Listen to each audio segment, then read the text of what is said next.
ആയിലൊക്കെ rambutan ഉണ്ടായിട്ടാണോ വലയിടുന്നത്?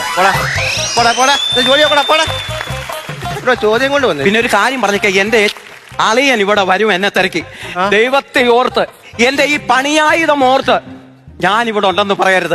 പറഞ്ഞു കഴിഞ്ഞാൽ എന്തുവാന്നറിയാം, അവൻ വസ്തുവിന്റെ കാര്യത്തിന് വേണ്ടി ഇവിടെ ഒന്ന് വിഷയം ഉണ്ടാക്കുക, ഈ കടയെല്ലാം തല്ലി പൊളിക്കും. ഞാൻ പറഞ്ഞേക്കാം, എനിക്ക് അങ്ങനെ കള്ളത്തനം പറയാനൊന്നും പറ്റത്തില്ല. ഞാൻ സത്യസന്ധമായിട്ട് ജീവിക്കുന്നവനാ. എന്തോ എങ്ങനെ ഈ കടയെ കള്ള സ്വർണ്ണം ഉണ്ടെന്നുള്ള കാര്യം ഞാൻ എല്ലാവരോടും വിളിച്ചു പറയും. നിന്റെ അളിയൻ വരുമ്പോ ഞാൻ എന്തോ പറയണം? ഞാൻ ഇവിടെ ഇല്ലെന്ന് വിളിച്ചു പറയാം. അത് ഞാൻ പറഞ്ഞാ പോരെ? അത് പറയണം. ഒന്നവിടെ പോയി നിൽക്കും, ഞാൻ പറഞ്ഞോളാം. ആ വരുന്നത് പറയുമ്പോൾ ആനക്കൊമ്പ് എടുക്കത്തില്ല, പറഞ്ഞു വിടവനെ. ആനക്കൊമ്പോ? എന്റെ ദൈവമേ, അതാ എന്റെ അളിയൻ. ആനക്കൊമ്പല്ല, അത് പടവല്ലെങ്കിൽ ചന്തയിൽ പോയിക്കൊണ്ട് വീട്ടിലേക്ക് അവിടെ പച്ചക്കറിയും കൊണ്ട് വരുമോ? ഞാനിവിടെ ഉള്ളത് പറയണേ. പറഞ്ഞേക്കാം, പോയി നിൽക്കും ഫ്രണ്ടി. മിന്നൽ വാള എവിടെയായാലും കൊണ്ടുപോയിക്കാളാ. മിന്നൽ വാള മാവേലിക്കരയിലുള്ളതാണോ?